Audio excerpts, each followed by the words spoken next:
আসসালামু আলাইকুম প্রিয় শিক্ষার্থী বন্ধুরা, কেমন আছো তোমরা? আমি আজকে তোমাদের সামনে যে বিষয়টা নিয়ে আলোচনা করতে চাচ্ছি সেটা হচ্ছে টেন্স। আমরা কিভাবে সহজেই বাংলাতে টেন্স চিনতে পারি সেই বিষয়টা আমি তোমাদের সামনে উপস্থাপনের চেষ্টা করছি। প্রিয় শিক্ষার্থী বন্ধুরা, প্রথমেই আমাদের জেনে রাখা উচিত যে টেন্সকে কত ভাগে ভাগ করা যায়। আমরা জানি মানুষের জীবনকে কেন্দ্র করে টেন্সকে 3 ভাগে ভাগ করা হয়েছে। যেমন আমরা সবাই একসময় শৈশবে ছিলাম, ছোটকালে ছিলাম, সেটা হচ্ছে পাস্ট টেন্স। বর্তমানে আছে এটা হচ্ছে প্রেজেন্ট টেন্স। আমরা যে আবার বৃদ্ধ হব সেটাকে আমরা বলবো ফিউচার টেন্স। প্রিয় শিক্ষার্থী বন্ধুরা, প্রত্যেকটা টেন্সকে 4 ভাগে ভাগ করা হয়েছে। তাহলে আমরা বলতে পারি টেন্স সর্বমোট 12টি। তাহলে আমাদের আলোচনার সুবিধার্থে আমরা টেন্সগুলোকে ভাগ করে নিব indefinite, continuous, perfect, perfect continuous. প্রিয় শিক্ষার্থী বন্ধুরা, ইনডিফিনিট টেন্স 3টি: present indefinite, past indefinite, future indefinite. Continuous tense 3টি: present continuous, past continuous, future continuous. Perfect tense 3টি: present perfect, past perfect, future perfect. Perfect continuous tense 3টি: present perfect continuous tense, past perfect continuous tense, future perfect continuous tense. তাহলে আমরা চলে যাই আসল কথায়, কিভাবে আমরা সহজেই টেন্স চিনতে পারি। প্রিয় শিক্ষার্থী বন্ধুরা, আমরা বাংলাতে টেন্স চেনার জন্য একজন ব্যক্তির নামের কথা যদি মনে রাখতে পারি তাহলে 12টা টেন্স আমরা কখনোই ভুলব না। প্রিয় শিক্ষার্থী বন্ধুরা, সেই ব্যক্তিটির নাম কি জানো? সেই ব্যক্তির নাম হচ্ছে মতলেব। তাহলে দেখি আমরা কিভাবে মতলেবকে টেন্সের মধ্যে বোঝানো যেতে পারে। শিক্ষার্থী বন্ধুরা, তার আগে আমাদের জেনে রাখা দরকার যে একটা সেন্টেন্স গঠন করতে 3টা বিষয় প্রয়োজন হয়। লক্ষ্য রাখো, বাংলায় যখন কথা বলি তখন subject plus object plus verb. আমরা বাংলায় যখন কথা বলি তখন একটা সূত্র প্রয়োগ করি, সেটা হচ্ছে প্রথমে সাবজেক্ট, তারপরে অবজেক্ট, তারপরে ভার্ব। প্রিয় শিক্ষার্থী বন্ধুরা, ভার্ব থাকছে বাংলা সেন্টেন্সের সবার শেষে। তাহলে আজকে জেনে নিই মতলেবকে কিভাবে কাজে লাগানো যেতে পারে। লক্ষ্য রাখো, মতলেব, এখানে মতলেবের 4টি বর্ণ বিরাজমান। একটি হচ্ছে ম, ত, ল, ব। লক্ষণীয় বিষয় যে মতলেবকে আমরা 2টি ভাগে ভাগ করব। একটি হচ্ছে ম, ত, ল, অন্যটি হচ্ছে ব।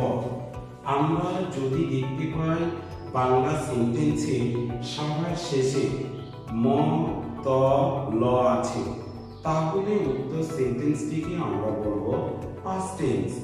আর যদি দেখতে পাই বাংলা সেন্টেন্সে সবার শেষে আছে ব, তাহলে উক্ত সেন্টেন্সটি হবে ফিউচার টেন্স। আর যদি আমরা দেখতে পাই বাংলা সেন্টেন্সে সবার শেষে মতলেবে কেউ নাই, তাহলে উক্ত সেন্টেন্সটি হবে প্রেজেন্ট টেন্স বা প্রেজেন্ট ইনডিফিনিট টেন্স। প্রিয় শিক্ষার্থী বন্ধুরা, তাহলে আমরা দেখে নিই উদাহরণ। লক্ষণীয় বিষয়,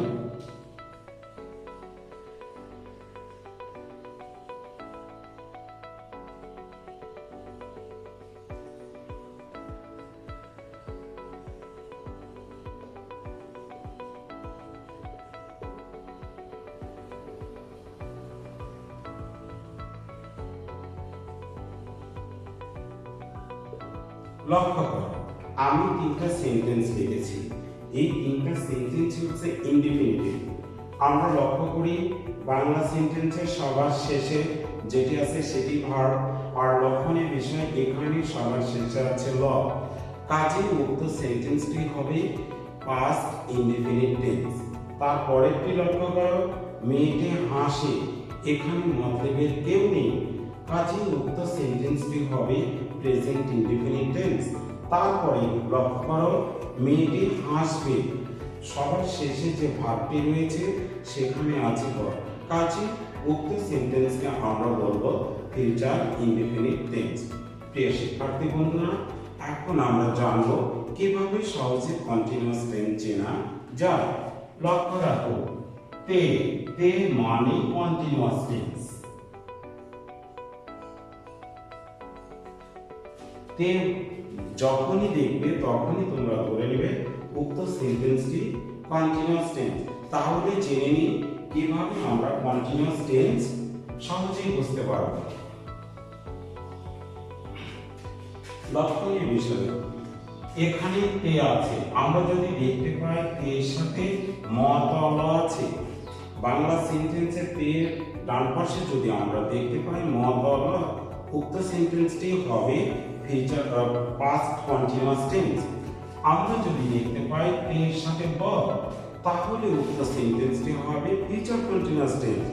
আর যদি দেখতে পাই তে আছে কিন্তু মতলবে কেউ নেই, তাহলে উক্ত সেন্টেন্সটি হবে প্রেজেন্ট কন্টিনিউয়াস টেন্স। প্রিয় শিক্ষার্থী বন্ধুরা, তাহলে আমরা জেনে নিই একটা করে উদাহরণ। লক্ষ্য রাখবে, মেয়েটি হাসিতে ছিল।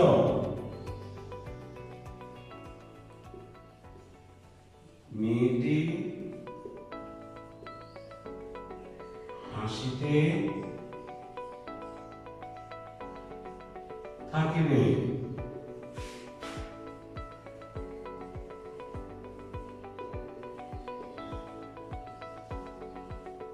হাসিতে সে। প্রিয় শিক্ষার্থী বন্ধুরা, লক্ষ্য রাখো, উক্ত প্রথম সেন্টেন্সে আমরা দেখতে পাচ্ছি মেয়েটি হাসিতেছে ছিল, তের সাথে ল, উক্ত সেন্টেন্সকে আমরা বলবো পাস্ট কন্টিনিউয়াস টেন্স। দ্বিতীয় সেন্টেন্সে আমরা দেখতে পাচ্ছি তের সাথে ব, এখানে ব মানে ফিউচার, তে মানে কন্টিনিউয়াস, দুটো মিলে আমাদের হয়ে যাচ্ছে ফিউচার কন্টিনিউয়াস টেন্স। তৃতীয় সেন্টেন্সে যদি লক্ষ্য রাখে তে আছে কিন্তু মতলবের কেউ নেই, কাজেই উক্ত সেন্টেন্সটি হবে প্রেজেন্ট কন্টিনিউয়াস টেন্স। প্রিয় শিক্ষার্থী বন্ধুরা, এখন আমরা জানবো কিভাবে পারফেক্ট টেন্স চেনা যায়। তবে এখানে একটা কথা বলা জরুরি যে আমরা মনে রাখবো, অনেক সময় দেখতে পাবো তে আছে, তে থাকলে কন্টিনিউয়াস হবে বাংলা সেন্টেন্সের ক্ষেত্রে, কিন্তু ইংরেজি সেন্টেন্সের ক্ষেত্রে আমরা সেটাকে ইনডিফিনিট করব। কখন? কিছু কিছু ক্ষেত্র আছে, যেমন মানুষের জ্ঞান অর্জনের মাধ্যম হচ্ছে 6টি: চোখ, কান, নাক, জিহ্বা, ত্বক ও মন। অর্থাৎ আমাদের ইন্দ্রিয় আছে 5টি, তবে নতুনভাবে বলা হচ্ছে আরেকটা ইন্দ্রিয় যোগ হয়েছে 6টি। এই 6টি ইন্দ্রিয়ের মাধ্যমে যখন আমরা কোনো জ্ঞান অর্জন করবো সরাসরি, তখন সেটা বাংলাতে হবে কন্টিনিউয়াস, কিন্তু ইংরেজিতে হবে সেটা অবশ্যই ইনডিফিনিট। আমি একটু উদাহরণ বলতে চাই, আমি তোমাকে দেখিয়ে দিচ্ছি, লক্ষণীয় বিষয়, আমি তোমাকে দেখছি চোখ দ্বারা, কাজে এটা হবে বাংলাতে কন্টিনিউয়াস, কিন্তু ইংরেজিতে হবে ইনডিফিনিট টেন্স। তারপরে আমি খুব গরম অনুভব করিতেছি, লক্ষণীয় বিষয়, এটা প্রেজেন্ট কন্টিনিউয়াস টেন্স বাংলাতে, কিন্তু ইংরেজি হবে প্রেজেন্ট ইনডিফিনিট টেন্সে, যেমন আই ফিল ভেরি হট। তারপরে লক্ষণীয় বিষয়, আমি তোমার কথা শুনিতেছি, আমরা কান দ্বারা শুনি, তাহলে এটাও হবে বাংলাতে কন্টিনিউয়াস, কিন্তু ইংরেজিতে হবে ইনডিফিনিট, যেমন আই হিয়ার ইট। প্রিয় ছাত্রছাত্রীরা, আমরা পরবর্তীতে যখন ইংলিশে টেন্স আলোচনা করব, তখন আমি বিস্তারিত তোমাদের সামনে তুলে ধরব। এখন আমি তোমাদের সামনে আলোচনা করতে যাচ্ছি পারফেক্ট টেন্স, কিভাবে সহজে আমরা পারফেক্ট টেন্স চিনতে পারি।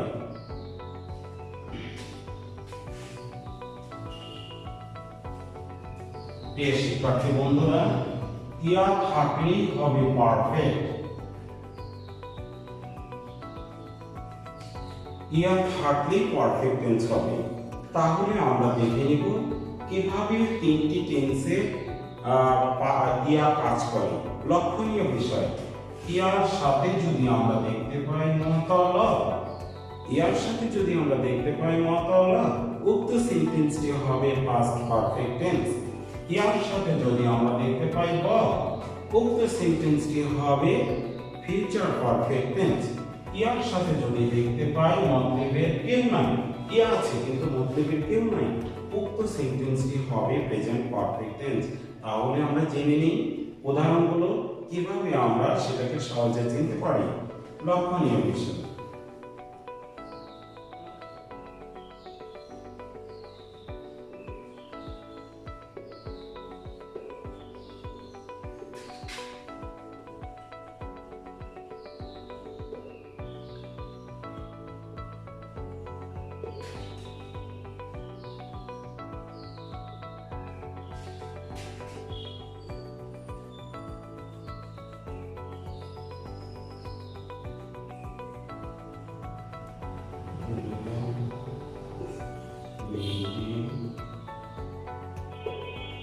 এইগুলো লেখা বাদ দিয়ে গেলে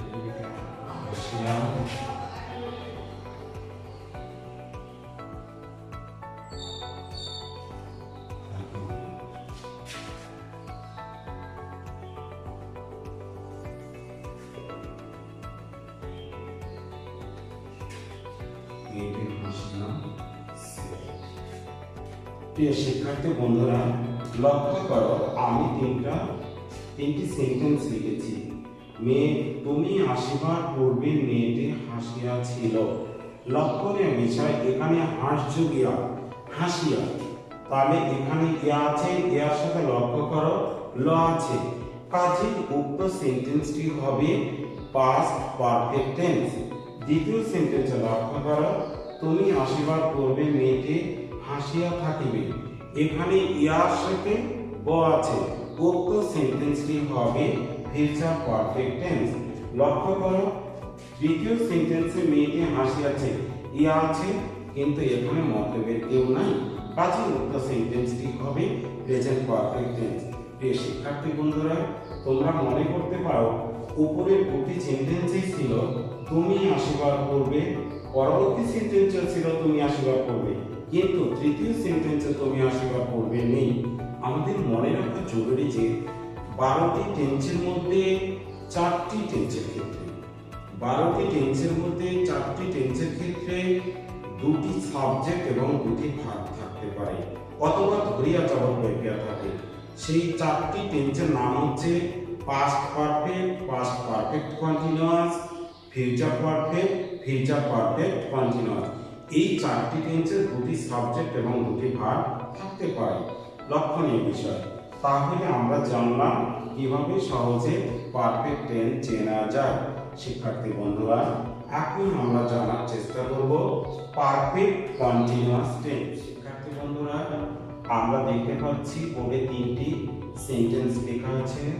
তুমি আসিবার পূর্বে মেয়েটি হাসিতেছিল। লক্ষণীয় বিষয়, এখানে এর সাথে ল আছে। আমরা পূর্বেই জেনেছি এর সাথে যখন ল থাকবে তখন সেটা হবে পাস্ট কন্টিনিউয়াস টেন্স। স্যার তাহলে এটা কি করে পাস্ট পারফেক্ট কন্টিনিউয়াস টেন্স হবে? লক্ষণীয় বিষয়, আমরা এখন দেখতে পাচ্ছি মেয়েটা হাসিতেছে, যখন দেখব একটা সাবজেক্ট এবং ভার্বের সাথে এর সাথে ল আছে তখন সেটি হবে পাস্ট কন্টিনিউয়াস টেন্স। কিন্তু যখন আমরা দেখতে পাবো বাম পাশে একটা সেন্টেন্স অথবা ধরিয়া যাবত ব্যবহার উল্লেখ আছে তখন উক্ত সেন্টেন্সটি হবে পাস্ট পারফেক্ট কন্টিনিউয়াস টেন্স।